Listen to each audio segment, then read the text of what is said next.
Ah ben, je suis contente de vous retrouver. C'est la fin de l'été là. C'est vrai que j'avais fait un peu un break avec les vidéos. L'été, ici, la sécheresse, et ben, au niveau des plantes comestibles, en tout cas, on ne trouve pas grand-chose à se mettre sous la dent. Donc l'été, je m'occupe d'une autre manière. Je récolte des graines de plantes sauvages pour les semer dans mon jardin. J'envisage ça un petit peu comme une forme de protection des plantes sauvages. Alors j'ai différentes méthodes. Normalement, quand je pars me promener, je tombe sur des plantes qui ont développé leur hampe florale puis la graine. Généralement, je prends ça, je le mets dans ma poche. Quand j'arrive, je me promène dans le jardin et je vide mes poches un peu au petit bonheur à la chance. Puis des fois, les oiseaux m'aident aussi, ils viennent me semer des graines.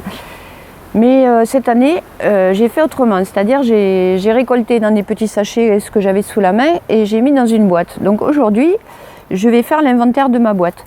Je me dis peut-être aussi c'est pas mal, c'est plus judicieux de les planter à l'automne. Donc à l'automne, là, je vais gratter un petit coin et je vais mettre tout ce petit monde et puis ça poussera ou ça poussera pas.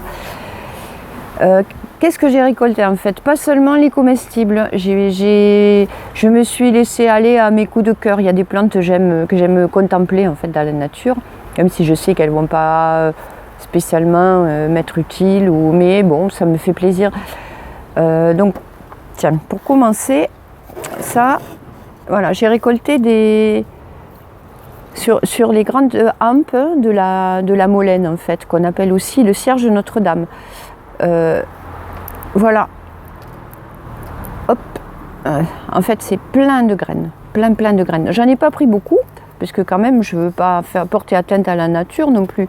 J'en ai pris un petit peu, donc là je me rends compte que quelques petits opercules comme ça et j'aurai des tas de graines.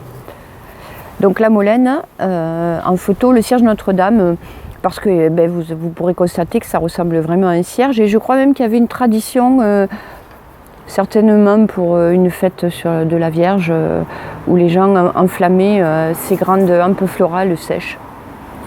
Voilà, donc la Grande Molène, à des époques, quand on circule en voiture, elle est tellement grande qu'on ne perd pas l'attention à conduire, à la contempler, on la voit de loin. Et j'ai remarqué qu'elle est devenue assez rare. Donc un jour, au bord d'un chemin, j'en ai vu plein, je me suis arrêtée, j'ai pris des photos et j'en ai profité pour prendre des graines. Voilà, donc là, je vais faire un petit inventaire de ma boîte.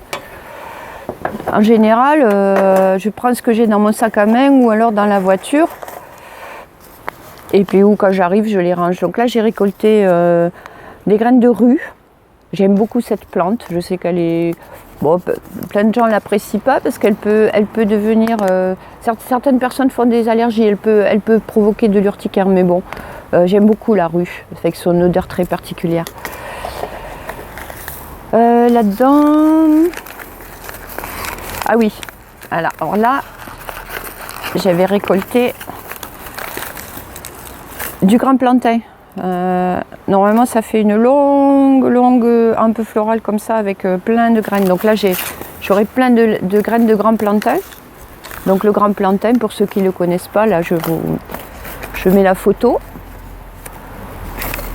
Il est vraiment spectaculaire, il est magnifique, j'adore la feuille du grand plantain. Donc j'ai très envie d'en avoir dans le jardin. Donc là, ça va, hein, j'ai une belle récolte de graines.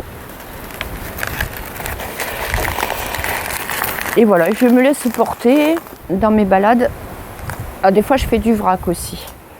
Oh là, là c'est en train de se renverser. De toute façon, je pense qu'à la fin, je vais tout mélanger et puis je sèmerai. Je n'ai pas spécialement prévu de faire une plantation. Hein. Oh là, j'ai plein de trucs. Donc, il faudrait que je me rappelle. Ah oui, ça, c'est du sainfoin. Alors, le sainfoin, je l'ai pris parce que j'adore sa fleur. Très, très gracieuse. Pas très grosse, mais je pense que dans le jardin, ça doit être quand même très joli. Donc ça, c'est une plante médicinale, pas du tout comestible. Mais voilà, d'une grâce infinie. Alors ça, je suis très contente de moi. Bon, j'ai eu aucune peine à le récolter. Donc ça, c'est pas du tout une plante rare. Voilà des graines de chicorée amère. Donc les akènes à aigrettes, de la chicorée amère. La chicorée amère... ou chicorée de dalle et champ. Donc dans mon parler local, ici, il y a des tas de plantes que les vieux appelaient chicorée amère. Donc moi je la différencie comme ça de la chicorée officinale, donc la chicorée violette à fleurs violettes. Donc la chicorée amère qui se distingue par son gros bouton jaune, qui ressemble au pissenlit mais d'un jaune beaucoup plus clair et qui peut avoir des fois des boutons d'une taille impressionnante quand la fleur est ouverte.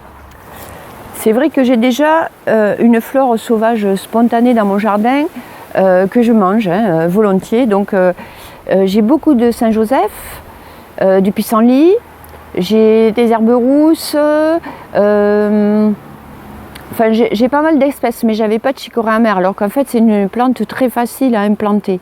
Donc j'espère que cette année, grâce à ça, je vais avoir des résultats. Allez, je farfouille un peu encore dans ma boîte. Bon, après j'ai des graines en vrac. Si je me dis si je les ai récoltées, c'est que je devais avoir une bonne raison. Ah oui, j'ai pris aussi de la pimprenelle. Vous savez, la pimprenelle, hein, la super bonne salade sauvage, aromatique. Voilà, donc si j'avais pas de pimprenelle, j'aurais de la pimprenelle. Donc n'hésitez pas à prélever des graines dans la nature.